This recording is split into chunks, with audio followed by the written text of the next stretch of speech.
Escrito de David Franklin Noble. La religión de la tecnología. La divinidad del hombre y el espíritu de invención. Segunda parte. Tecnologías de la trascendencia. Capítulo 10. La mente inmortal. La inteligencia artificial. Si el viaje espacial liberó a algunos hombres de la fuerza de la gravedad y de los confines de su exilio en los límites terrenos, el espíritu divino de la humanidad, sin embargo, permanecía atado a su encarnación corporal, de la que solo la muerte podía liberarlo. Kepler escribió un verso para su propio epitafio. Una vez medí los cielos, ahora mido la sombra de la tierra. De nacimiento celestial fue la mente calculadora. En la sombra solo queda el cuerpo.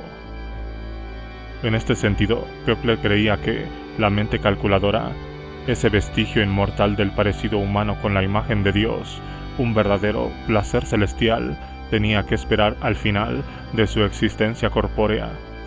Sin embargo, 10 años después del famoso sueño de Kepler, de un viaje lunar, un soñador distinto imaginó la posibilidad de esta liberación sin la muerte, a través de un esfuerzo deliberadamente intelectual de purificar la mente y purgarla de todos sus impedimentos corporales.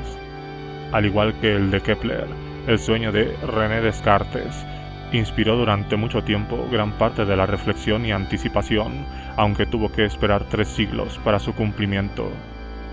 Como Kepler, Descartes percibió la mente como el legado celestial de la humanidad y, en su esencia, distinto del cuerpo, la carga de la mortalidad. Lo primero que uno puede saber con certeza, escribió Descartes en una carta, es que el hombre es un ser o sustancia que no es del todo corporal, cuya naturaleza es solamente pensar.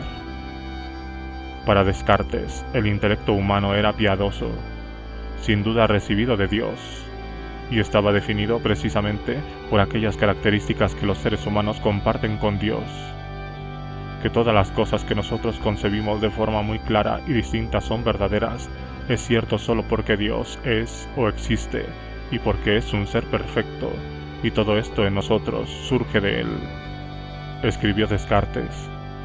Si no supiéramos que toda la realidad y la verdad que hay en nosotros procede de un ser perfecto e infinito, por muy clara y distintas que fueran nuestras ideas, no tendríamos ninguna razón para asegurar que tienen la perfección de ser verdad. El cuerpo, por otra parte, refleja la tendencia epistemológica a la caída de la humanidad en lugar de su divinidad y se opone a la razón. Los impedimentos para el pensamiento puro, los sentidos y las pasiones del cuerpo engañan y perturban el intelecto. Descartes argumentó que el cuerpo siempre es un estorbo para la mente, para su pensamiento, que se contradice por los muchos prejuicios de nuestros sentidos. Siguiendo a Copérnico y Galileo, Descartes era profundamente consciente de que la simple percepción sensorial no puede proporcionarnos un verdadero conocimiento científico del universo y podría incluso retrasar dicha comprensión. De forma parecida, las pasiones promovidas por la Reforma habían deformado el discurso más allá de la razón y había generado confusión y duda sobre las fuentes fiables de autoridad y convicción religiosa. Buscando alguna certeza, Descartes encontró refugio en el pensamiento puro. Aunque los filósofos habían lamentado durante largo tiempo las exigencias que el cuerpo plantea a la mente, ciertamente nadie antes que Descartes definió a ambos como radicalmente distintos y mutuamente exclusivos. Al plantearlo, pretendía emancipar la parte divina del hombre de sus trampas mortales, la prisión del cuerpo y la conmoción de los espíritus animales. La mente humana al nacer tiene en su interior las ideas de Dios y todas aquellas verdades que llamamos autoevidentes, argumentó Descartes. Si se tomase fuera de la prisión del cuerpo, estas ideas se encontrarían en su interior. De este modo propuso un nuevo régimen para el intelecto, un conjunto de reglas para la mente, destinadas a limpiar el cuerpo de impureza y a abrir camino a las ideas claras y distantes que los humanos compartían con Dios. Al igual que muchos de sus contemporáneos como Bacon, Comenius, Wilkins, Glenville, Descartes soñó también con un lenguaje universal basado en conceptos precisos, una restauración del lenguaje anterior a la caída, el lenguaje de Adán anterior a la Torre de Babel, que ayudaría a superar la confusión y el conflicto que la comunicación equívoca había generado. Incluso el alma más débil puede adquirir un dominio absoluto sobre todas sus pasiones si se aplica con suficiente industria en su preparación y guía. Insistía Descartes con cierto estilo monacal. Una comprensión clara y distinta de las nociones primarias de la mente no se puede aprender a la perfección a excepción de aquellos que concedan una atención y estudio extenuantes a las mismas, y aparte sus mentes tanto como les sea posible de las cuestiones corporales. Ahora debo cerrar mis ojos, debo tapar mis oídos, debo salir de mis sentidos, hasta debo borrar de mis pensamientos todas las imágenes de cosas corpóreas. Descartes mantenía que sólo a través de esta preparación y disciplina una persona podía aprender a pensar sin el cuerpo y en consecuencia lograr la intelección pura, la comprensión pura. Descartes veía la geometría y la aritmética, productos de la mente calculadora del matemático, como modelos de este pensamiento puro, porque manejan un objeto tan puro y poco complicado que no necesitan hacer suposiciones que la experiencia pueda desmentir. De nacimiento celestial, reposan como si estuvieran más allá de la experiencia y en consecuencia cercanas a Dios. La observación peculiar de Descartes se convirtió en la principal preocupación filosófica durante 3 siglos en los que diferentes pensadores trataron de entender los mecanismos de la comprensión humana, las categorías de la razón y la fenomenología de la mente. Además, en el siglo XIX, la matemática se convirtió no solo en un modelo para el pensamiento puro, sino en el medio para describir el proceso del pensamiento en sí mismo. En 1833, a los 17 años, el matemático George Boole tuvo lo que describió como una experiencia mística. El pensamiento brilló tan repentinamente sobre él una tarde, mientras caminaba a través del campo, que su principal ambición en la vida era explicar la lógica del pensamiento humano y ahondar analíticamente en los aspectos espirituales de la naturaleza humana a través de la expresión de las relaciones lógicas en forma simbólica o algebraica. Hombre intensamente religioso, anglicano con tendencias unitarias como Newton, Boole trató inicialmente de formar parte del clero. Sin embargo, la muerte de su padre le obligó a buscar empleo como profesor. Como Descartes, Boole creía que el pensamiento humano era el alcance de la humanidad no con lo divino y que, en consecuencia, la descripción matemática de los procesos mentales humanos era al mismo tiempo una revelación de la mente de Dios. No vamos a mirar a la verdad como una mera criatura del intelecto humano, argumentó. Los grandes resultados de la ciencia y las verdades primordiales de la religión y de la moral tienen una existencia bastante independiente de nuestras facultades y nuestro reconocimiento. Nos es dado descubrir la verdad, se nos permite comprenderla, aunque su único origen está en la voluntad o el carácter del Creador, y esta es la conexión real entre la ciencia y la religión. Parece que ha sido necesario afirmar este principio de forma clara y completa, ya que la distinción de nuestro conocimiento en divino y humano ha predispuesto a muchas mentes con la creencia de que existe una hostilidad mutuamente entre ambas, a una creencia tan injuriosa como irracional. El propósito de su estudio de las matemáticas y de la naturaleza, insistía Boole citando a Milton, era simplemente justificar los caminos de Dios hacia el hombre. De acuerdo con su biógrafo, es imposible separar las creencias religiosas de Boole de su matemática. Su álgebra binaria, en la que el número 1 simboliza la clase universal, con mucha probabilidad reflejaba su creencia unitaria en Dios y en la unidad del universo. Fue esta álgebra la que Boole desarrolló para describir los fundamentos matemáticos del pensamiento humano y que posteriormente se convirtió en la fundación lógica de los ordenadores digitales. En su obra seminal, Una investigación sobre las leyes del pensamiento, en las que se fundamentan las teorías de la lógica y de la probabilidad, 1854, Boole declaró: la verdad es que las leyes últimas del pensamiento son matemáticas en su forma. Incluso en este tratado altamente técnico, la creencia de Bull en otro orden de cosas y su versión reverencial del pensamiento humano como reflejo del divino son evidentes. El progreso del saber natural tiende hacia el reconocimiento de cierta unidad en la naturaleza, escribió Bull, una unidad primordial, y la naturaleza humana, con independencia de sus tendencias observadas o manifiestas, está constituida por su relación con la verdad, y esta relación, considerada como un tema del conocimiento especulativo, puede ser estudiada en todos sus detalles como hacen los más exigentes departamentos de las ciencias físicas y ha de ser considerada de la misma forma. Bull era un gran admirador de Newton, que constituía un punto de referencia para sus propios esfuerzos científicos. No podemos adoptar esta visión sin aceptar al menos como probable los indicios que parecen facilitarnos otro aspecto más elevado de nuestra naturaleza. Lo que se estaba apenas sugiriendo en el lenguaje encubierto del científico se expresó de forma más plena en verso. Durante los mismos años en los que escribió sus Laws of Thoughts, Bull compuso varios poemas en los que reflejó su visión celestial del pensamiento humano.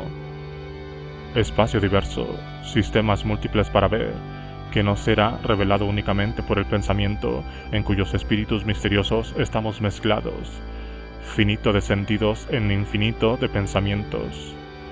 Escribió en su To the Number 3, el número 3, justo antes de la publicación de Laws of Thoughts.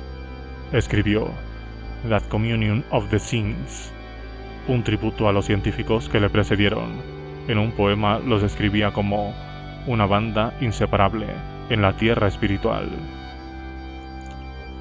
Entonces los muertos llegaban en pensamiento de regiones lejanas y brillantes. Parecían ayudarnos en nuestro esfuerzo concienzudo en favor de lo sagrado y lo justo. Tú que buscas en la fuente profunda de la verdad, tú que hurgas en la mina profunda del alma, tú que penosamente escalas la montaña escarpada hacia la más alta luz divina, piensa que más allá de las estrellas está aquel que ha trabajado y obrado duramente como tú. Descartes se había esforzado por separar la mente del cuerpo con el fin de aislar el pensamiento de la distorsión corporal y hacer posible la formulación de ideas claras y distintas, el fundamento del conocimiento verdadero. Creía que este método filosófico podía ayudar a la humanidad a superar las limitaciones epistemológicas de su estado de perdición y recuperar el control de algunos de sus poderes divinos innatos. El esfuerzo inspirado de Boole para representar el proceso del pensamiento humano en términos matemáticos llevó más allá este proyecto perfeccionista. El análisis lógico preciso podía servir como una ayuda para la disciplina mental que pedía Descartes, proporcionando un conjunto nuevo de reglas para la mente, para clarificar las ideas. En medio siglo, los lógicos matemáticos como Gottlob Frege, Bertrand Russell y Alfred North Whitehead introdujeron muchas mejoras basadas en el trabajo de Boole, estableciendo las bases para un cálculo matemático de la razón humana. Al mismo tiempo, la reducción del pensamiento humano a la representación matemática hizo imaginable la simulación mecánica o la réplica de los procesos humanos de pensamiento. Una vez los misterios de la mente inmortal se presentaran como transparentes y comprensibles, se podían reproducir mecánicamente y a partir de ahí podían ser manipulados de forma independiente. Entonces, la persona pensante se podría equiparar a la máquina pensante creada según el modelo del pensamiento humano, aunque siendo a la vez independiente de la persona pensante. La mente calculadora del hombre podría tomar forma, finalmente, en un nuevo medio más duradero. Ahora la que Descartes denominó pensar sin el cuerpo, adoptaría un significado nuevo y potente. La inspiración que había detrás de este proyecto peculiar siguió siendo religiosa, incluso después de que el vocabulario explícito y la profesión de la fe diera lugar a una jerga técnica. Una máquina de pensar que replicaba las características que definen a la especie humana, Homo sapiens, no representaría, como muchos suponían, un desprecio irreverente hacia la humanidad en favor de la máquina, pero tampoco construiría una celebración de la celebración como quinta esencia de la capacidad humana, por ser el memetismo la forma más elevada de elogio.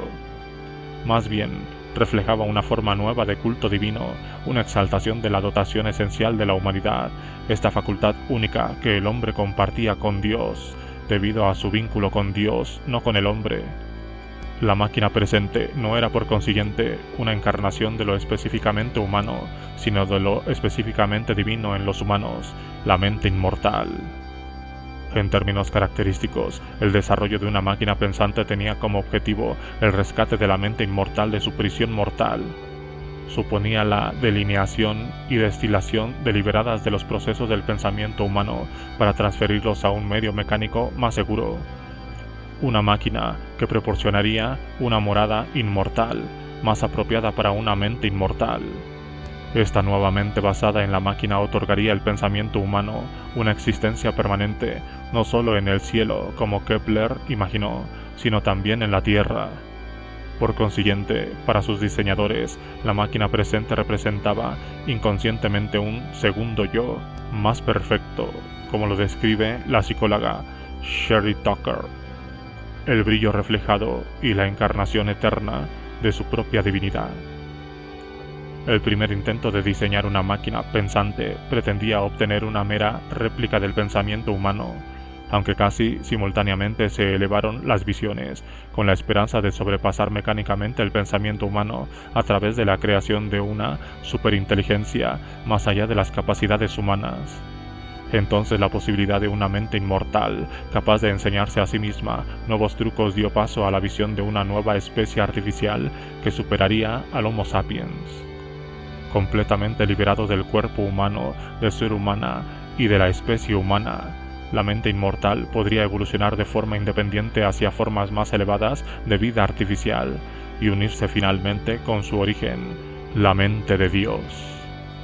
Entre las primeras personas que imaginaron la posibilidad de esta máquina pensante estaba el ingeniero eléctrico Claude Shannon y el matemático norteamericano Alan Turing.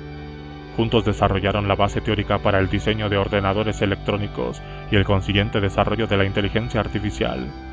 Enfrentados a las limitaciones de los ordenadores analógicos mecánicos mientras supervisaban las operaciones del aparato de análisis diferencial del MIT, la máquina computacional más avanzada de su tiempo, Shannon sugirió hacer el sistema más rápido y simple sustituyendo los repetidores electromagnéticos por partes mecanizadas, utilizando la aritmética binaria de Boole para describir la red eléctrica, utilizando el sistema booleano, inventado para describir las leyes del pensamiento.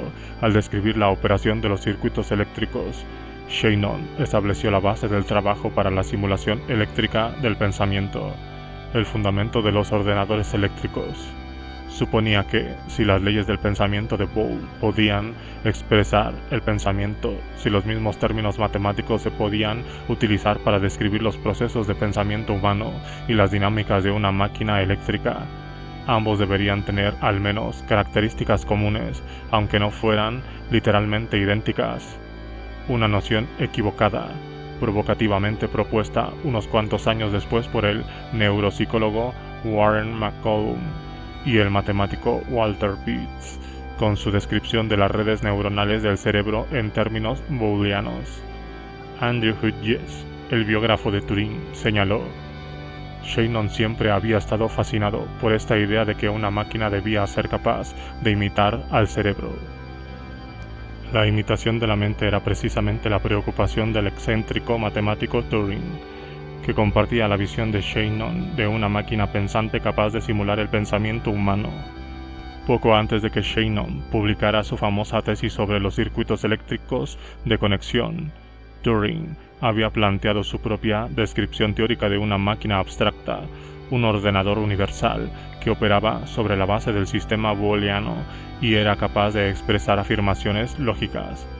La operación de las así llamadas máquina de Turing se basaba en el establecimiento de una relación precisa entre la aritmética binaria de la máquina y una notación simbólica de alto nivel que se podía utilizar para simular el pensamiento. una analogía entre los estados de la máquina y los estados de la mente. La aparición del trabajo de Shannon sobre las redes de conexión confirmó la especulación teórica de Turing, y los dos hombres se juntaron para discutir su obsesión común. No existía nada sagrado en el cerebro y, así la máquina podía funcionar también como un cerebro, entonces eso sería pensamiento. Turing explicó más esta aproximación tan decepcionantemente modesta en otro artículo clásico publicado muy apropiadamente en la revista de filosofía Minth. Allí describía lo que llamaba una prueba de imitación, conocida a partir de entonces como la prueba de Turing, en la que un interrogador, situado en una habitación, se le pide que distinga entre un ser humano y una máquina, ambos situados en otra habitación, juzgando únicamente sobre la base de las respuestas a sus preguntas escritas en teletipo. Al estilo característico, Turing señaló: el nuevo problema tiene la ventaja de dibujar una línea bastante clara entre las capacidades físicas e intelectuales de un hombre. La forma en que hemos planteado el problema refleja este hecho en la medida que evita que el interrogador vea o toque a los otros competidores u oiga sus voces. Al comienzo del rápido desarrollo de los ordenadores eléctricos, Turing predijo que con seguridad, en un periodo de unos 50 años, sería posible programar los ordenadores para que llevaran a cabo el juego de imitación tan bien que un interrogador medio no tendrá más que el 70% de posibilidades para la identificación acertada después de 5 minutos de examen. Entonces, la actuación de la máquina se considerará inteligente. Podríamos esperar que las máquinas compitieran con los hombres en campos puramente intelectuales, concluyó Turing. Con esta definición minimalista de la inteligencia de la máquina, Turing había eludido hábilmente las discusiones filosóficas sobre el significado real de la mente y el pensamiento. Su aproximación materialista descartó desde el principio toda discusión sobre la existencia de una mente autónoma o un alma, preocupaciones que habían compartido Descartes y Boole. Turing en este momento se había convertido en un ateo reconocido. A través de su principio de imitación, si una máquina parece que funciona tan bien como un ser humano, entonces es que funciona tan bien como un ser humano. Sin embargo, en reflexiones más extravagantes y cavilaciones teóricas, Turing reveló otra dimensión de su pensamiento, si bien es cierto que se encontraba algo sumergida. En su artículo sobre Computing Machine and Intelligence, llevó la cuestión de la inteligencia de la máquina un paso más allá de la mera imitación, sugiriendo que algún día las máquinas podrían estar diseñadas con unos poderes de pensamientos capaces de evolucionar más allá de los límites para los que habían sido originalmente programadas. No estaba muy ocupado con la construcción de máquinas diseñadas para llevar a cabo esta u otra tarea compleja, ha señalado Hodges. En ese momento estaba fascinado con la idea de una máquina que pudiera aprender. Era un desarrollo de lo que había propuesto en su primer escrito, Computable Numbers, que los estados de una máquina se pueden ver como análogos a los estados de la mente. Si así fuese, si una máquina pudiera simular el cerebro de la forma que había discutido con Claude Shannon, entonces debería de tener las facultades del cerebro para aprender nuevos trucos. Cabe esperar que este proceso será más rápido que la evolución, escribió Turing. La supervivencia de los mejor adaptados es un método lento de cálculo de ventajas. El experimentador, a través del ejercicio de la inteligencia en un diseño mecanizado, debe poder acelerarlo. Aquí hay ciertas especulaciones aparentemente sobre un desarrollo completamente nuevo, de trascendencia no solo del cuerpo humano, sino de la inteligencia propiamente humana, y en consecuencia del control humano. Una máquina modelada sobre la base de la inteligencia humana, aunque al mismo tiempo autónoma con respecto a la inteligencia humana, con la capacidad última de superar y quizás incluso suplantar a su homónimo humano. ¿Cuál sería exactamente la significación ontológica de estas máquinas autónomas? Al atacar con lo que él llamaba la objeción teológica, el diseño de las máquinas inteligentes, Turing descartaba con mofa la preocupación por la usurpación irreverente de los poderes divinos o por la denigración de la corona de la creación. A pesar de todo, sus réplicas irónicas reflejan la persistencia de unas preocupaciones culturales profundamente asentadas. Turing observa que, al diseñar máquinas o al concebir hijos, somos instrumentos de su voluntad porque construimos mansiones para las almas que él crea. Quizá el consuelo más apropiado, escribió en respuesta a los que temían que pudiera poner en peligro la posición privilegiada de la humanidad, sería ver esto como una transmigración de las almas, una transferencia que va de las almas de los hombres a sus máquinas. Poco antes de que aparentemente acabara con su propia vida comiendo una manzana rociada con cianuro, Turing envió sus últimas 4 postales. Las tituló Message from the Unseen World a un amigo, que contenían referencias crípticas a una fe posiblemente prolongada, a pesar de su aparente ateísmo. La primera postal se perdió. En la segunda escribió: el universo es la luz interior del cono de la creación, refiriéndose a las teorías cosmológicas de Einstein. La ciencia es una ecuación diferencial, la religión es una condición divisoria, escribió en la tercera.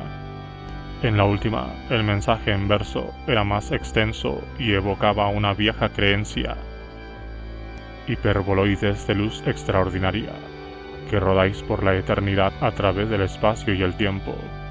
Esconded las ondas que pudieran recrear la sagrada pantomima de Dios. Sea cual fuera el significado de estas últimas alucinaciones, el significado trascendente de su obra y de la de Shannon resonó a lo largo y ancho de un mundo en sintonía con la religión de la tecnología, particularmente en la atmósfera apocalíptica que revivida en la América de posguerra. Como ocurriera con la tecnología de la exploración espacial, la búsqueda de una inteligencia artificial avanzó principalmente dentro de los arsenales militares.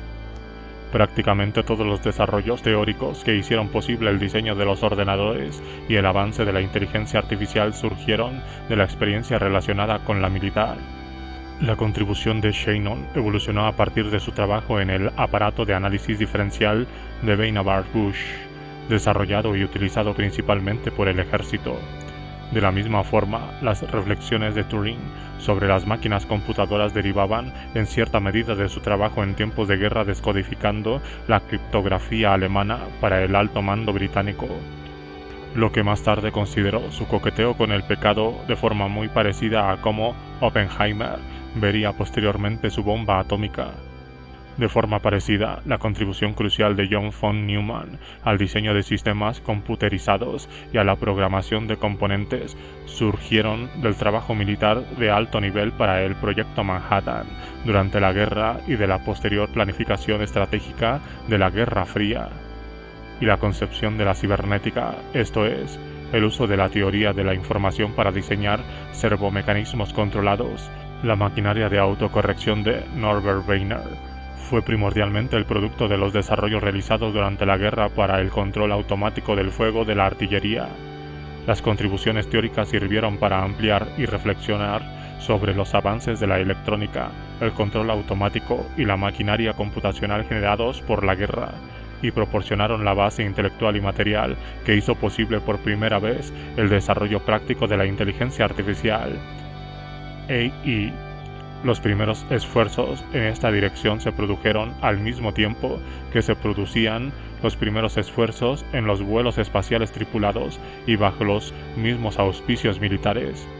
Los investigadores pioneros en inteligencia artificial estaban implicados en proyectos financiados militarmente conocidos como sistemas hombre-máquina, que pretendían lograr una mejor conjunción del complejo formado por la aviación, los sistemas de radar antiaéreos, la artillería naval y el personal humano que los debía manejar. En consecuencia, como han descrito diseñadores de inteligencia artificial como Herbert Simon y Alan Newell, los investigadores estaban en posición de observar las analogías entre el procesamiento de la información humana y el comportamiento de los servomecanismos y de los ordenadores. Esto es, ver las partes humanas y mecánicas de los sistemas como fundamentalmente iguales. Los primeros modelos humanos de inteligencia artificial, por consiguiente, fueron pilotos, artilleros y operadores de radar. Después de la explosión de la bomba atómica rusa en 1949, los primeros investigadores se dedicaron al desarrollo de sistemas de defensa aérea basados en ordenadores. En este contexto, Allen Newell, el director de formación de RAND Corporation para el sistema de defensa aérea Shahe, diseñó el primer ordenador que, en vez de ser utilizado como simple calculadora, sería utilizado para la manipulación simbólica, siguiendo las líneas de Shannon y Turing habían descrito teóricamente. Este logro histórico trajo consigo la simulación de señales luminosas en los radares aéreos, las primeras señales de alarma del Armagedón. A partir de entonces, en RAND, Newell formó equipo con Simon, un teórico de la gestión, para diseñar las primeras simulaciones de programación de tomas de decisiones complejas por parte de humanos, la detección de señales de radar a través de operadores de radar, la forma que esta actividad pudiese llevarla a cabo un sistema informatizado automático. En este proceso también crearon programas que estimulaban la toma de decisiones humana requerida en el juego de ajedrez, en la demostración de teoremas y en una lógica matemática. El contexto militar continuó siendo el entorno de la inteligencia artificial a lo largo de su desarrollo. Así, por ejemplo, los pioneros de la inteligencia artificial del MIT, Marvin Minsky y John McCarthy, llevaron a cabo casi todo su trabajo de investigación durante décadas, primero en la Oficina de Investigación Naval y posteriormente en la Agencia de Proyectos para la Investigación Avanzada, Advanced Research Projects Agency, ARPA, del Departamento de Defensa. El entorno militar les dio la legitimidad que proporciona el mundo real, además de crear unas necesidades para la investigación, reforzando a su vez sus tendencias hacia la trascendencia. Edward Friedkin, otro apóstol ferviente de la inteligencia artificial, empezó su trabajo informático en la Marina, donde participó en el desarrollo del sistema Shahe. Como civil, continuó su obra bajo contrato militar en los laboratorios Lincoln del MIT y posteriormente en la industria privada. Finalmente entró a formar parte del programa de desarrollo informático del MIT. Como sus homólogos en el programa espacial, Friedkin estaba angustiado por el fantasma del apocalipsis. Según un biógrafo, revisa periódicamente sus planes para la supervivencia ante la guerra nuclear que considera inminente. Llegó a ser económicamente independiente de sus actividades industriales y adquirió su propia isla en el Caribe, fortificándola para poder sobrevivir en el mundo que seguiría al holocausto militar. El mundo ha desarrollado medios para destrozarse a sí mismos de muchas formas diferentes, formas generales, dijo Friedkin. Al mismo tiempo, mientras contribuía con su obra a la carrera tecnológica armamentística de la Guerra Fría, se convenció de que el avance acelerado de la inteligencia artificial era la única salvación de la humanidad, el medio a través del cual la inteligencia racional podría prevalecer sobre las limitaciones humanas y la locura. En este sentido, dio clases en el MIT y en Stanford sobre salvar al mundo.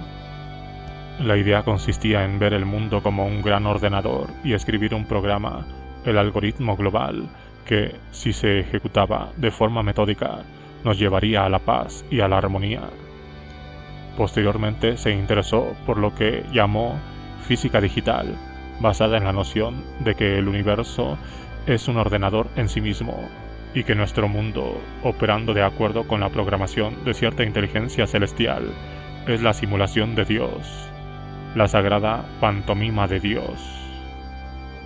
Según el mito de la creación oficial de la inteligencia artificial, esta fue promovida como proyecto tecnológico explícito en 1956, después de que se hubiera programado un ordenador digital para expresar símbolos en las simulaciones Shahe en el juego del ajedrez. Newell y Simon, junto con J.C. Chow, formularon su noción radicalmente reduccionista de sistemas de procesamiento de información, y sobre una base teórica procedieron laboriosamente a escribir programas para su ordenador que simularan el pensamiento humano. El simiólogo Umberto Eco ha sugerido que las lenguas informáticas de inteligencia artificial son herederos de la antigua búsqueda del lenguaje perfecto, el lenguaje universal de Adán anterior a Babel.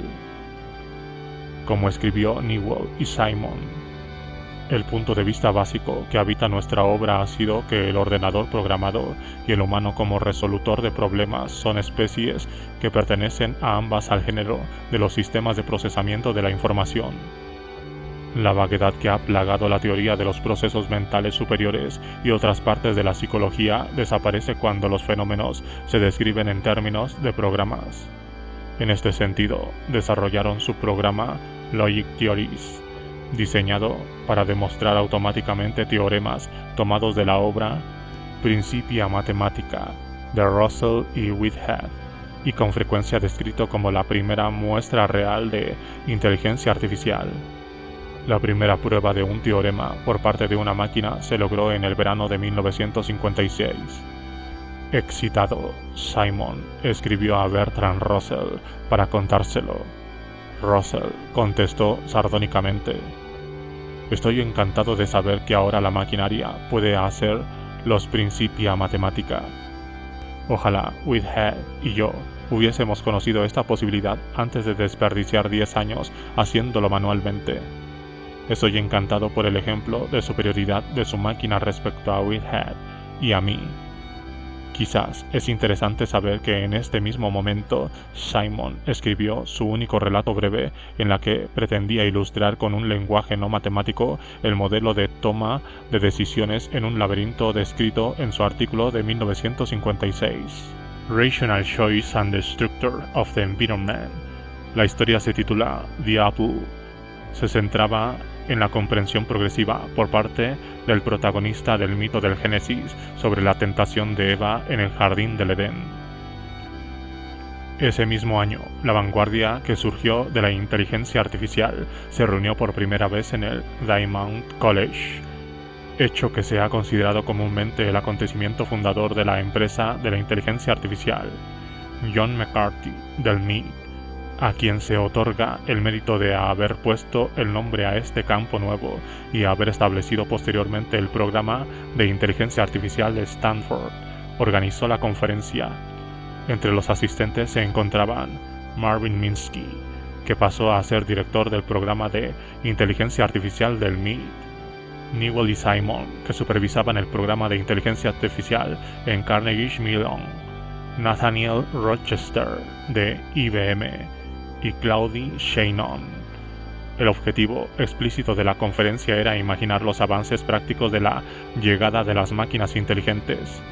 De acuerdo con la propuesta de la conferencia, es proceder al estudio sobre la base de la conjetura de que cada aspecto del aprendizaje y de las demás características de la inteligencia puede ser descrito en principio de forma tan precisa que es posible crear una máquina para simularlo. Aquí, Newell y Simon presentaron por primera vez su Logic Theories y Minsk escribió el artículo que definió al campo Start Artificial Intelligence. Quizá debido a su inclinación a la exageración, así como a la incorporación del MIT a la administración de proyectos de investigación avanzada en defensa, Defense Advanced Research Project Administration, DARPA, Minsky se convirtió en el promotor principal de la inteligencia artificial. Su desdén intencionadamente provocador hacia la anatomía y la capacidad mental humana le hicieron ganar cierta notoriedad, como también lo hicieron sus extravagantes exageraciones sobre los avances de la inteligencia artificial.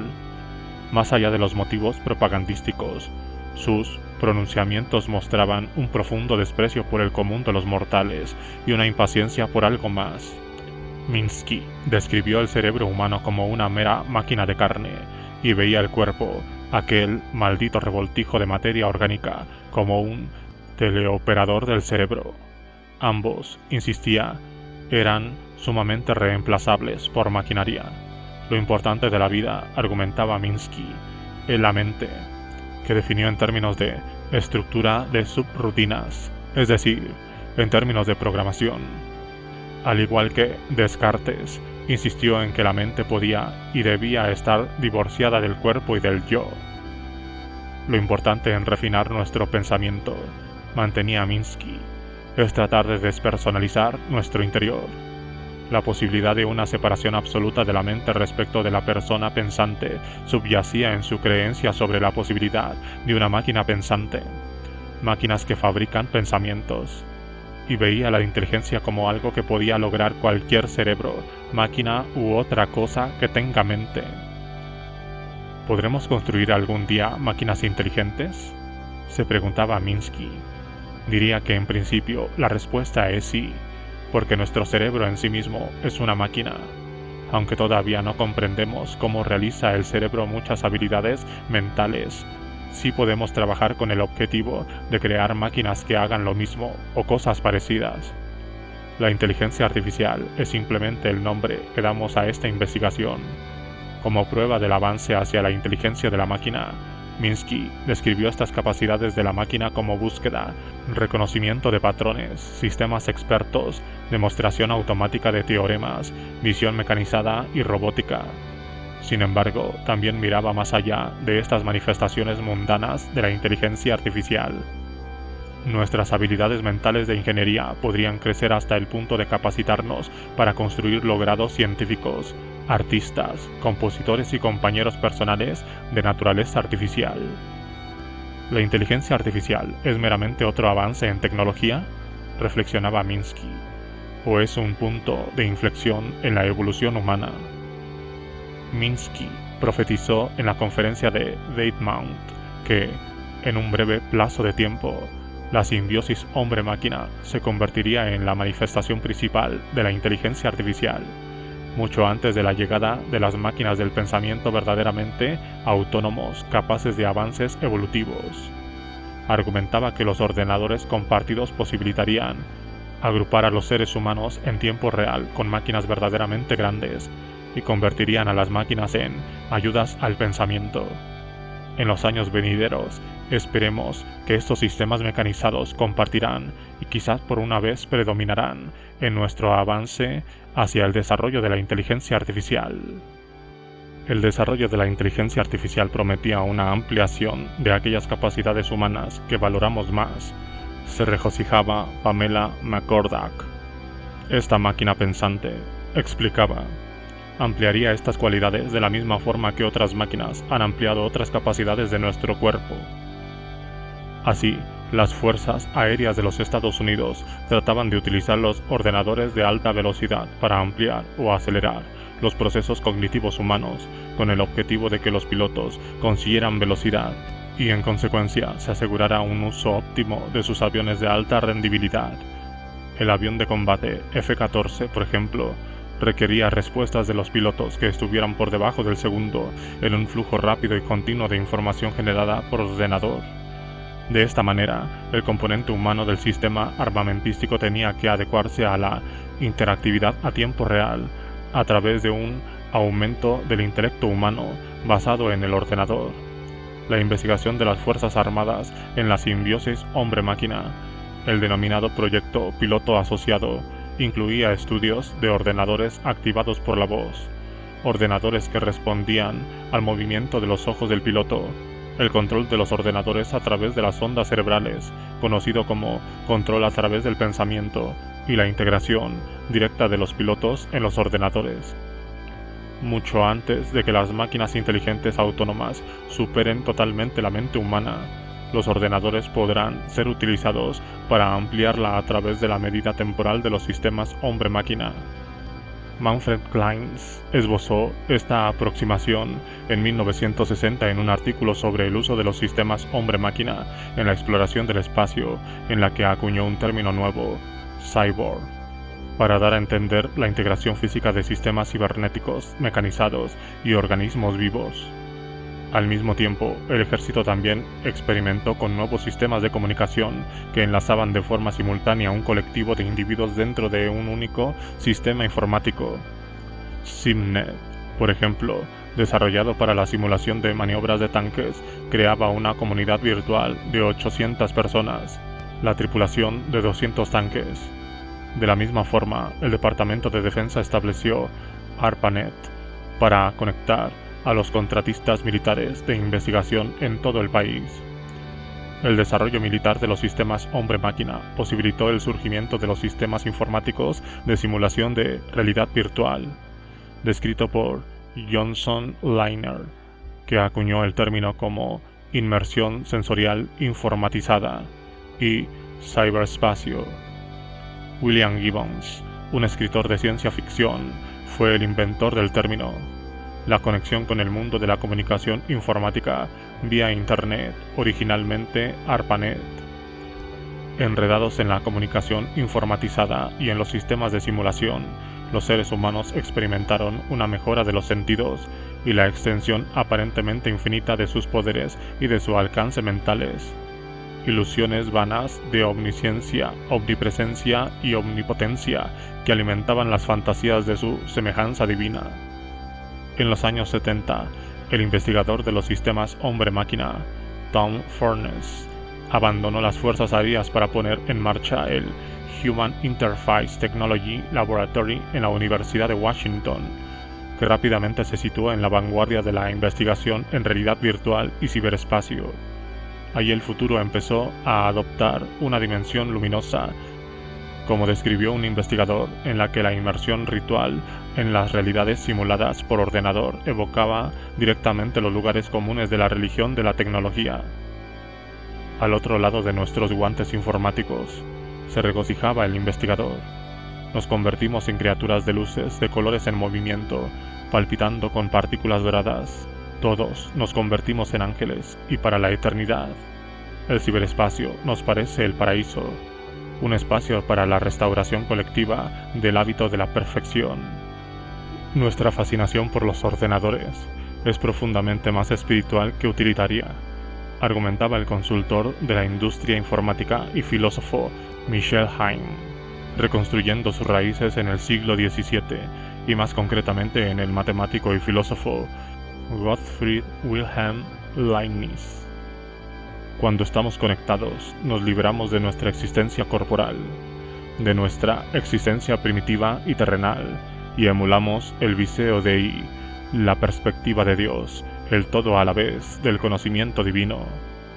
¿Qué mejor forma de emular el conocimiento de Dios?, escribió Heim, que genera un mundo en el que los seres humanos pudieran disfrutar de un acceso instantáneo semejante al de Dios.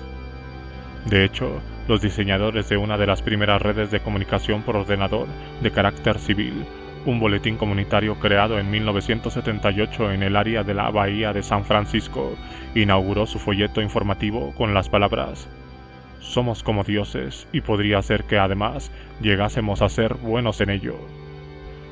Como les ha descrito una socióloga, estos pioneros del ciberespacio estaban cargados de una arrogancia tecnoespiritual, llena del poder redentor de la tecnología.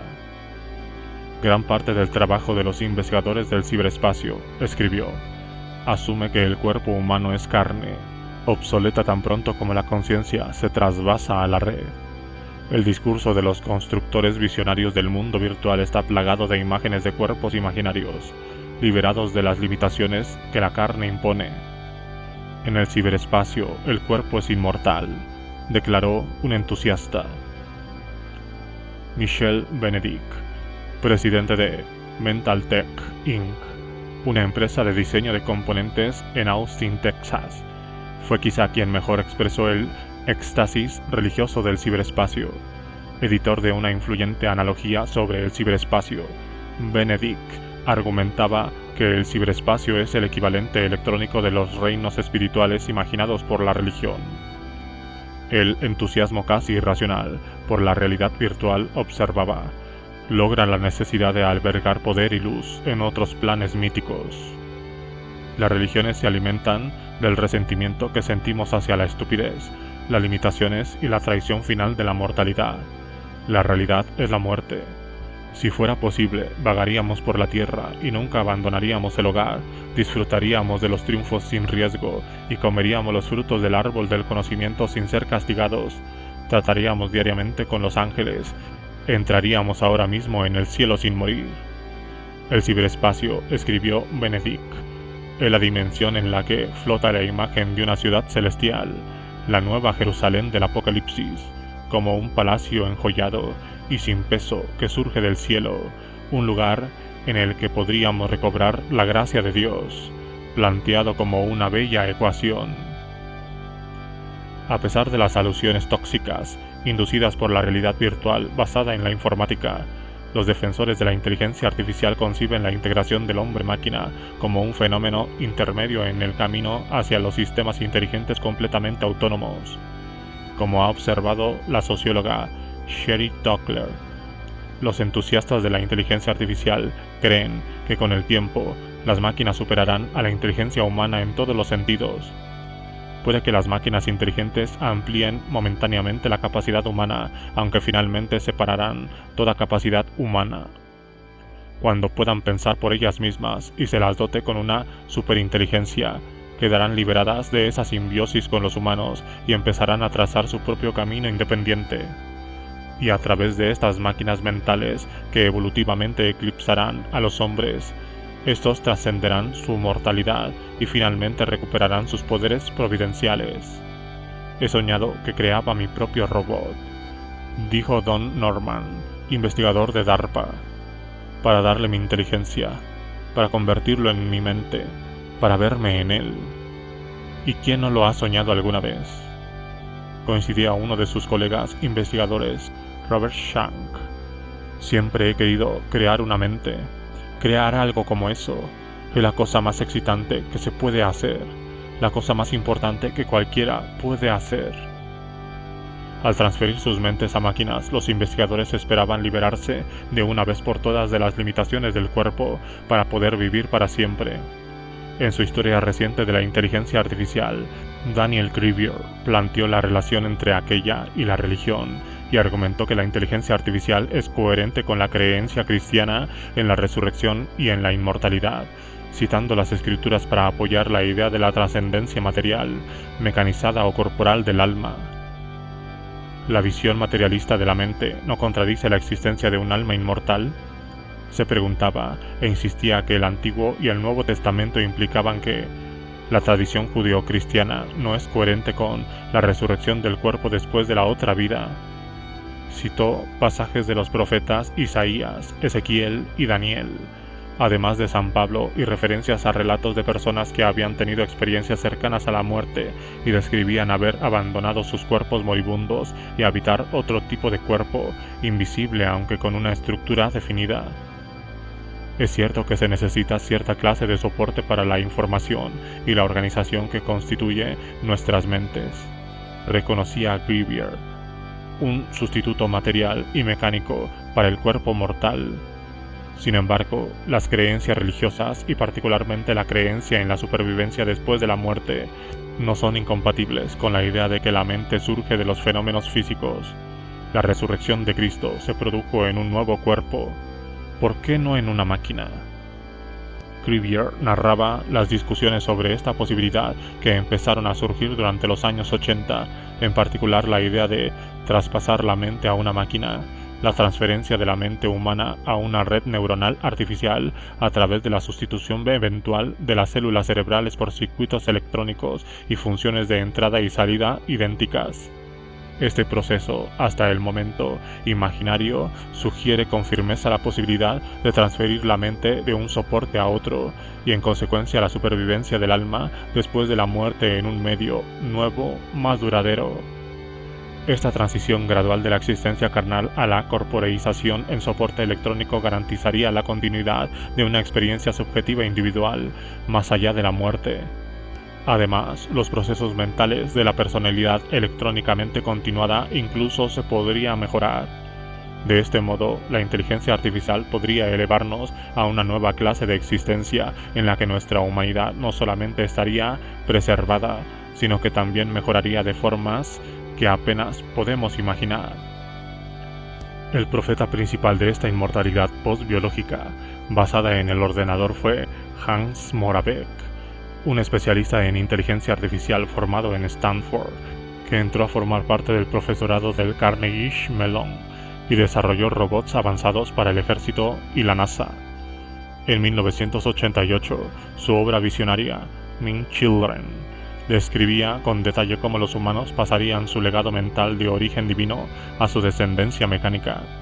Su nuevo libro se titula The Age of Min: Transcending the Human Condition Through Robots. Moravec lamentaba el hecho de que la mente inmortal se viera limitada a un cuerpo mortal y que, la tregua precaria entre la mente y el cuerpo se derrumbará completamente al llegar la vida a su fin cuando demasiados aspectos de nuestra existencia mental ganados con esfuerzo mueren simplemente con nosotros. Sin embargo, exclamaba, es fácil imaginar el pensamiento humano liberado del cautiverio de un cuerpo mortal. De la misma forma que el proceso de computación se puede transferir de un ordenador a otro, se podría lograr la misma clase de transferencia de una mente pensante a un ordenador. Imagina que pudiésemos liberar a una mente de su cerebro a través de alguna forma análoga, aunque técnicamente mucho más desafiante, reflexionaba Moravec. En consecuencia, la mente se podría rescatar de las limitaciones de un cuerpo mortal y pasar a ser la infancia de una mente sin limitaciones. Moravec describió el procedimiento quirúrgico implicado en esta transferencia que comportaba la vinculación de los haces cerebrales con los cables conectados al ordenador. Crivier consideró que su descripción era convincente. Con el tiempo, mientras tu cerebro original se apaga con la edad, el ordenador asumirá paulatinamente las funciones perdidas. Finalmente tu cerebro morirá y toda tu mente se encontrará en el ordenador, con copias suficientes distribuidas ampliamente. Una muerte permanente sería altamente improbable. El mismo procedimiento de réplica también posibilitaría la resurrección, ya que la capacidad para el trasplante de mentes facilitaría dar vida a todo aquel que haya sido cuidadosamente registrado en un medio de almacenaje. De este modo, bajo el punto de vista de Moravec, la llegada de las máquinas inteligentes proporcionará a la humanidad una inmortalidad personal a través del trasplante de la mente, una segura defensa contra la pérdida inmotivada de conocimiento y de función que es el peor aspecto de la muerte de la persona. Entre los miembros de la comunidad de inteligencia artificial, estas esperanzas son comunes. Somos una relación simbiótica entre dos tipos de cosas esencialmente diferentes, observó Danny Hillings, discípulo de Marvin Minsky en el MIT, diseñador de la máquina de conexión, un superordenador y un procesamiento en paralelo, y cofundador y director ejecutivo de Thinking Machines Inc.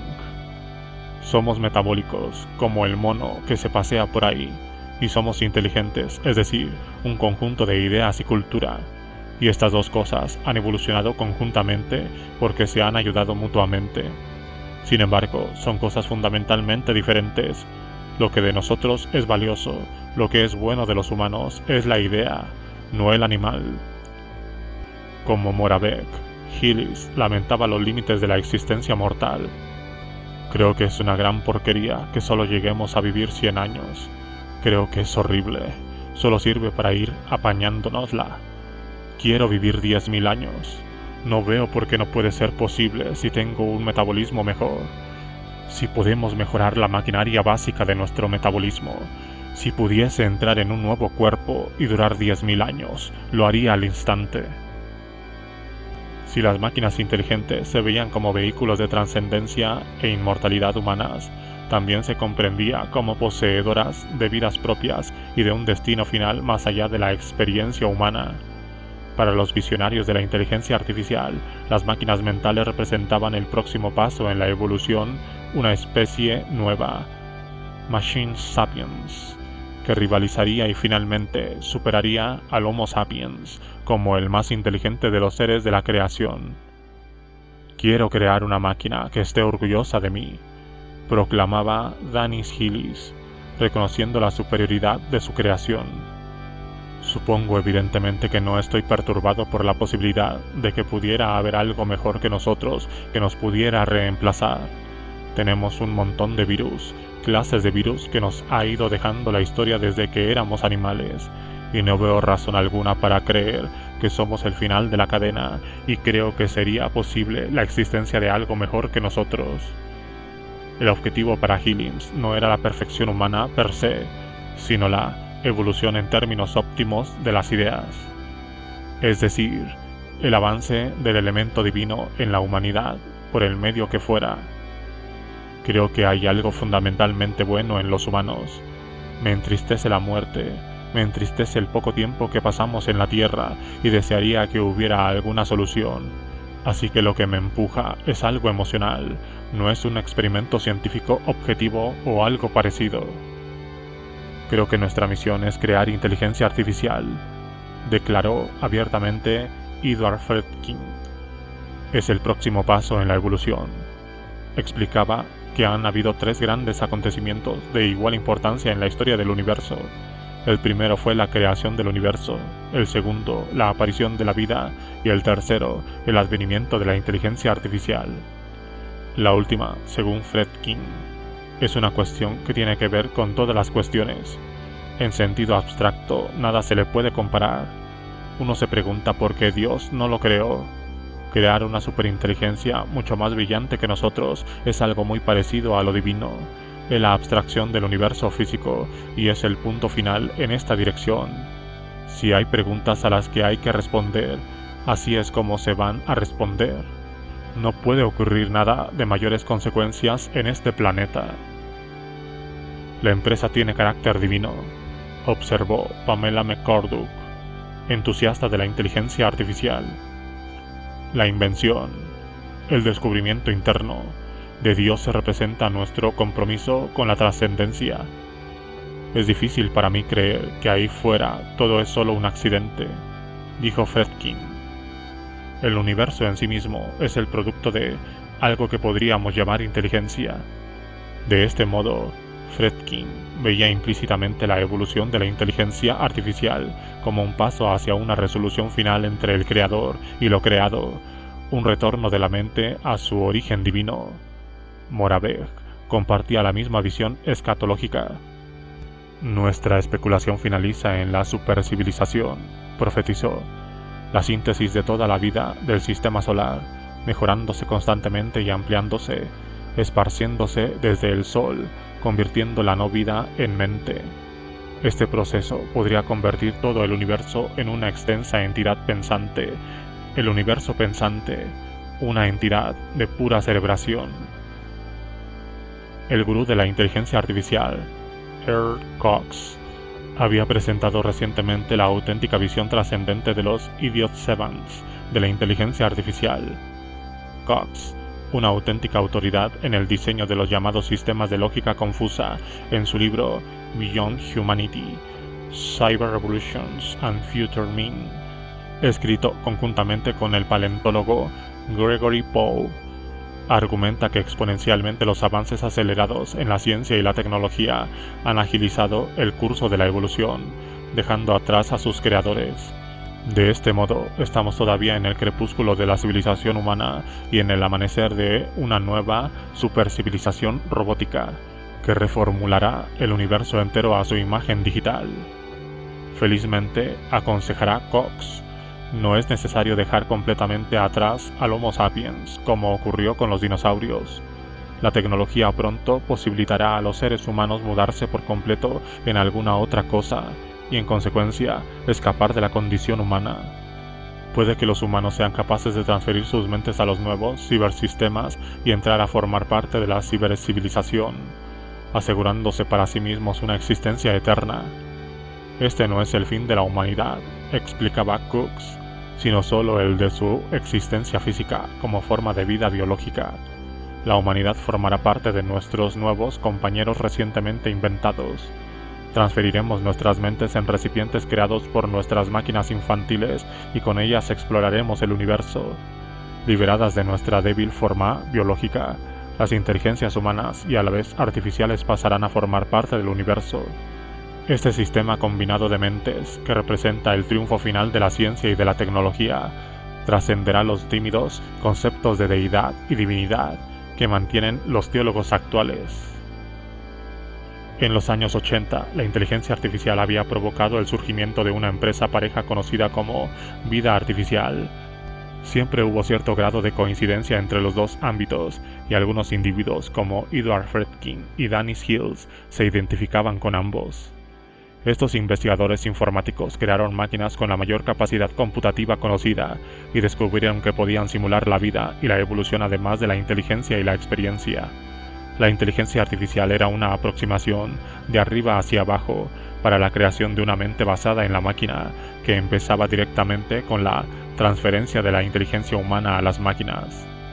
La vida artificial, vida A, era una aproximación de abajo hacia arriba que creaba las condiciones artificiales en las que formas de vida virtuales y matemáticas podían evolucionar, y a partir de ellas la inteligencia artificial emergería con el tiempo ex nihilo in silico. Para los investigadores de la vida A, como para sus hermanos de la inteligencia artificial, estas simulaciones apuntaban a un avance en la evolución, la creación de una nueva especie de silicio constituida completamente de información, la llegada de una vida mental pura. Como en el caso de la inteligencia artificial, el desarrollo teórico de la vida A se inició bajo la sombra del Armagedón. El padre generalmente reconocido de lo que llegó a ser la vida A fue el matemático John von Neumann, la voz científica más importante entre los responsables principales de las armas nucleares del país. Próximo al fin de su vida, enfermó de un cáncer terminal. Von Neumann se dedicó obsesivamente al desarrollo de armas, defendiendo el uso de armas nucleares y apoyando una guerra nuclear preventiva. Al mismo tiempo, empezó a considerar las semejanzas lógicas fundamentales entre la vida y las máquinas y desarrolló su teoría de los autómatas celulares autorreproductores, en la que se iba a basar la vida A. El propio von Neumann produjo algunos de los primeros programas de vida A. Sin embargo, como ensalzó el matemático de la bomba de hidrógeno Stanislaw Ulam, amigo de von Neumann y uno de los primeros teóricos de la vida A, murió tan prematuramente viendo la Tierra prometida, pero prácticamente sin entrar en ella. Ulam y otros matemáticos visionarios hicieron más pruebas en torno a las ideas de von Neumann sobre los autómatas autorreproductores. Entre ellos estaba John Horton Conway, un prodigio de Cambridge, que diseñó un programa denominado simplemente Life. Posteriormente, Edward F. Moore y Friedman Dyson desarrollaron ideas parecidas sobre la posibilidad de crear factorías de autorreproducción basadas en la teoría de von Neumann sobre los autómatas, que se podrían desplegar en otros planetas. En el mismo sentido, la NASA inició el intento práctico más elaborado para desarrollar las ideas de von Neumann. En 1980, la NASA creó un equipo de concepción de sistemas de autorreproducción para explorar las posibilidades de las factorías de autorreproducción. Su objetivo fue examinar la viabilidad de diseñar máquinas capaces de producción, réplica, crecimiento, autorreparación y evolución, máquinas que se podían utilizar para colonizar la Luna y el universo. El equipo produjo varias propuestas, incluyendo una para una instalación lunar de manufacturación en crecimiento y otra para una factoría completamente autónoma cuyo propósito general sea la autorreplicación para ser desplegada en la superficie de los cuerpos planetarios o lunares. Estas propuestas aparentemente extravagantes tomaron una forma real muy seria. El equipo defendió su desarrollo, anticipó y esperó recibir por completo la financiación necesaria, que luego fue desviada hacia la iniciativa de defensa de la guerra espacial. Como líder del equipo, Richard Lang recordó que la propuesta es que si puedes gastar algo de dinero en esta factoría de autorreplicación, no necesitarás dinero nunca más. Podrás controlar el universo. El equipo tenía algunos dilemas sobre si mantener el programa, a pesar de recomendar su continuidad. Debemos asumir, advertían, que no podemos desconectar nuestras especies autónomas de inteligencia artificial una vez han alcanzado cierto punto de desarrollo. Según el propio Lang, los administradores de la NASA refrendaron y dieron apoyo a las propuestas. A pesar de los peligros evidentes, la empresa naciente de la vida A continuó. Una razón para este aliento oficial podría haber sido la creencia religiosa, aunque fuese de forma inconsciente. Las propuestas del equipo de estudio no solo incluían las especificaciones técnicas y las estimaciones de viabilidad de los proyectos, sino también cierta reflexión sobre su amplia significación. El equipo comparó la emergencia de esta nueva especie de silicio a la emergencia y separación en la Tierra de los reinos de las plantas y de los animales hace millones de años. La humanidad era simplemente una parada biológica en el camino para esta nueva especie superior, se preguntaban. ¿Se vería a la humanidad como una mera precursora en la evolución de estas máquinas? Se preocupaban sobre si las máquinas de autorréplica tendrían un alma o no, o si pensarían que tenían un alma. ¿Una máquina autorreproductora en evolución podría tener una concepción de Dios? Se preguntaban. Al final, concluyeron sus reflexiones con una nota optimista, argumentando que solo a través del desarrollo de estas formas artificiales de vida, que serían realmente nuestra prole en sentido intelectual y material, los seres humanos serían capaces de sobrevivir eternamente. Hacia este fin, vislumbraron una coexistencia permanente entre la nueva y la vieja especie, incluso una fusión de las dos, a través de la cual la humanidad podría lograr la inmortalidad. El equipo de estudio de la NASA insistió en que la maquinaria de autorréplica y crecimiento es un objetivo fundamentalmente viable, mucho antes de que el ejército empezara a pensarlo también. Hacia mediados de los años 80, la Oficina de Investigación Científica de las Fuerzas Aéreas estaba avalando una investigación en la misma línea. El centro de este esfuerzo, que se convirtió en la meca de la vida A, fue Los Álamos, el lugar donde nació la bomba atómica. Allí, en el cercano Instituto de Santa Fe, la tierra prometida que vislumbró von Neumann se mostraba de forma más clara. En 1987, 10 años después de que la conferencia de Dave Mount lanzara la empresa de la inteligencia artificial, tuvo lugar en Los Álamos la primera conferencia sobre vida artificial. A la manera de sus antecesores de Dave Mount, los apóstoles de la vida A proclamaron su misión con audacia. La vida artificial es el estudio de los sistemas artificiales que exhiben un comportamiento característico de los sistemas de vida natural, declararon. La tecnología microelectrónica y la ingeniería genética pronto nos dará la capacidad de crear nuevas formas de vida in silicio, además de in vitro. Chris Layton, un pirata informático que se obsesionó con la comprensión del proceso fundamental de vida, representando su esencia de forma matemática en un ordenador, acuñó el término vida artificial.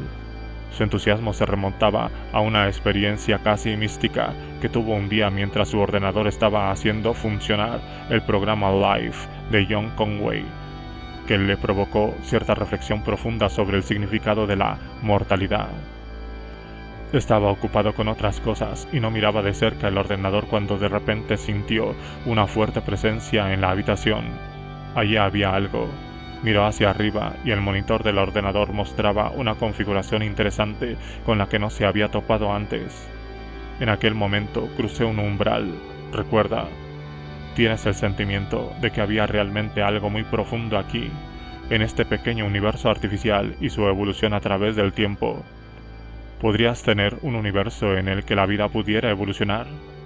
El objetivo final de la vida artificial, escribió más tarde, sería crear vida en algún otro medio, igualmente un medio virtual en el que la esencia de la vida ha sido abstraída de los detalles de su realización en cualquier modelo particular. Nos gustaría construir modelos que fueran tan parecidos a la vida que dejaran de ser modelos de vida y se convirtieran en ejemplos de vida por sí mismos. La vida necesita algo en lo que vivir, la inteligencia necesita algo en lo que pensar y esta matriz de información efervescente lo que puede proporcionar los autónomas celulares, explicó Rudy Rocker, un pionero de la vida A. Los autónomas celulares dirigirán la vida artificial inteligente. Si todo va bien, muchos de nosotros veremos robots vivos bailando en la luna. La Conferencia de los Álamos de 1987 institucionalizó esta obsesión por la vida inteligente basada en el silicio. Al igual que Marvin Minsky había perfilado las tareas de la inteligencia artificial en el encuentro de Dave Mount. En este encuentro, la descripción de las tareas a realizar para conseguir la vida artificial corrió a cargo de J. Doyne Farmer, uno de sus entusiastas promotores, así como una de las figuras centrales de los Álamos. Farmer presagió lo que el escritor científico Stephen Levy denominó la búsqueda de una nueva creación. En 50 o 100 años es muy posible que emerja una nueva clase de organismos. Estos organismos serán artificiales en el sentido de que originalmente serán los humanos quienes los diseñarán. Sin embargo, se reproducirán y evolucionarán de forma fundamentalmente diferente a la de los organismos biológicos actuales, ya que su reproducción se realizará bajo un control consciente menos parcial. En consecuencia, el camino del cambio evolutivo será extremadamente rápido. La llegada de la vida artificial será el acontecimiento histórico más significativo desde la aparición de los seres humanos. Esto será un hito en la historia de la Tierra y posiblemente del universo entero. Con la llegada de la vida artificial, podríamos ser la primera especie que crease sus propios sucesores, enfatizaba Farmer, y con una sensibilidad algo paternal, con reminiscencias de Victor Frankenstein, escribía La progenie matemática de la humanidad. ¿A qué se parecerán estos sucesores? Si fracasamos en nuestra tarea de creadores, podrían incluso resultar fríos y malévolos. Sin embargo, si tenemos éxito, podrían ser criaturas gloriosas e ilustradas que nos superarán con su inteligencia y sabiduría. Es muy posible que cuando los seres conscientes del futuro miren hacia atrás, hacia esta era, les interesemos no por nosotros mismos, sino por lo que hemos creado. La vida artificial es potencialmente la creación más bella de la humanidad. Sostenidos con fondos de gobierno y apoyo institucional, los defensores de la vida A compartían con sus colegas de la inteligencia artificial cierta intolerancia arrogante hacia la crítica. Farmer, por ejemplo, rechazaba con desdén a la gente que echaba pestes y despotricaba irracionalmente contra las implicaciones sociales de la tecnología de la vida artificial, e insistía que rechazar la vida artificial sin una consideración más profunda refleja un antropocentrismo superficial. Actualmente resulta agradable que la vida A sea subcultural, le dijo a Stephen Levy, porque significa que podemos pasar desapercibidos, y esto es justamente lo que queremos. El investigador de la vida A, Norman Packard, mostró la misma actitud de despreocupación hacia los dilemas mundanos en su entrevista con Levy. Predijo que la evolución de los seres de silicio superinteligentes y autorreproductibles se resolvería en solo 2 generaciones y que su existencia tendría efectivamente consecuencias serias y de largo alcance para el futuro de la humanidad. Sin embargo, concluía: ¿qué demonios? Yo ya no estaré vivo. Si su entorno privilegiado y protegido animaba a esa confianza fría, su ímpetu derivaba también de ser miembros conscientes de un cuerpo de élite de sabios que se encontraban en el umbral de descubrir los secretos de la creación, la última encarnación de hombre espiritual cultivados por la religión de la tecnología. Una vez comprendamos los poderes de la creación en la naturaleza, el resultado será infinitamente más poderoso que el descubrimiento de la bomba y tendrá consecuencias mucho más amplias, profetizó el investigador de la vida A, Steen Rasmussen. El antropólogo de Stanford, Stefan Helmreich, que residió un tiempo en el Santa Fe Institute en Los Álamos, ha descrito el espíritu fundamentalmente religioso de la comunidad de investigadores de la vida A. Descubrió que, como los monjes y los santos de los siglos anteriores, los investigadores de la vida A vivían una existencia casi etérea, absortos en su trabajo, con sus necesidades materiales satisfechas por el personal de servicio. Pueden dejar su cuerpo atrás para estar en íntima comunión e identificarse incluso con sus creaciones informáticas de mente pura. Como Langton, muchos rememoraban haber tenido epifanías casi místicas que les posibilitaban ver partes del mundo inanimado como si estuvieran infundidas de vida, una vida con la que ellos podían intimar. Sería agradable tener amigos que tuviesen un conjunto diferente de limitaciones que las que nosotros tenemos. Me gustaría tener una de mis máquinas como amigo, decía Danny Hillis. Al mismo tiempo, las premisas teóricas de su trabajo les animaban a verse a sí mismos no muy distintos, en términos básicos de sus equivalentes de naturaleza matemática y en consecuencia finalmente liberados de su encarnación de seres mortales. Me veo como un modelo en un mundo de autómatas celulares, decía un investigador. Otro definía los organismos como cómputos, y continúo convencido de que soy uno de ellos. No puedo imaginarme qué más podría ser. Además, en la imaginación de los investigadores de la vida A, Si la llegada de su nueva creación señalaba la trascendencia inminente de la mortalidad, ellos estaban implicados en esta posibilidad trascendente, no solo como iniciadores, sino como participantes, con su santidad permanentemente conservada en un sustrato de silicio. A pesar de su iconoclastia intelectual y sus fantasías futuristas, los investigadores de la vida A permanecieron envueltos en un entorno esencialmente medieval de la mitología cristiana. Al menos algunos de ellos fueron conscientes de su linaje. Creo que la gran tarea del científico en el siglo XX es construir máquinas vivientes, dijo Rocker. En Cambridge, Los Álamos, Silicon Valley y más allá, esta es la gran obra del científico informático, de forma tan segura como que la construcción de la Catedral de Notre Dame en la Île-de-France fue la gran obra del artesano medieval. A pesar de que muchos de ellos se declaraban agnósticos y ateos, Helmreich ha observado: las historias judeocristianas de la creación del mundo llenaban las discusiones de mis informadores acerca de si los ordenadores podrían ser mundos o universos. Una tradición que incluye historias del Viejo y del Nuevo Testamento, historias de la creación y de la salvación.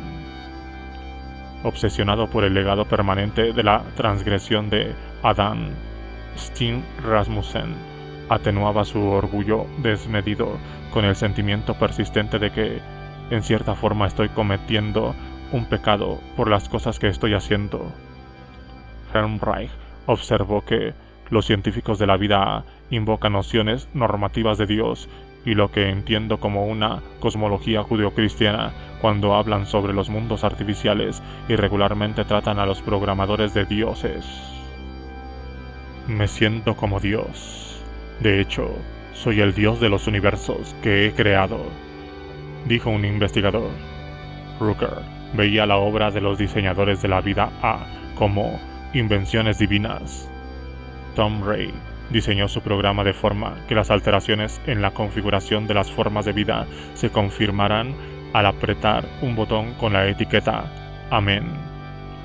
Peter Tooth describió la forma en que su sistema desarrollaba organismos inmortales. Otros imaginaban la posibilidad de lograr la reencarnación artificial, al menos en 3 sistemas de vida A, incluyendo el sistema cíclico pionero de Langton, el programa con el que se inició el proceso de evolución artificial se llamaba Adán.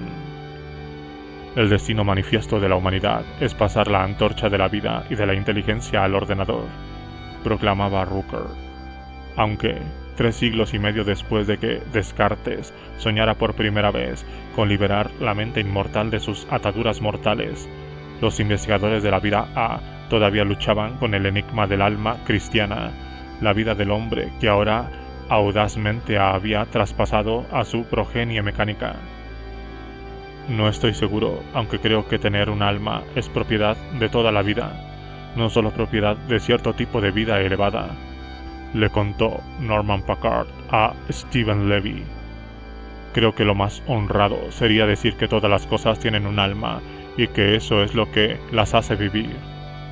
Por consiguiente, suponía: si puedes vislumbrar algo vivo en un ámbito artificial, entonces es difícil no vislumbrar, al menos en el futuro, formas de vida arbitrariamente avanzadas, tan avanzadas como nosotros, que por consiguiente tendrán también un alma.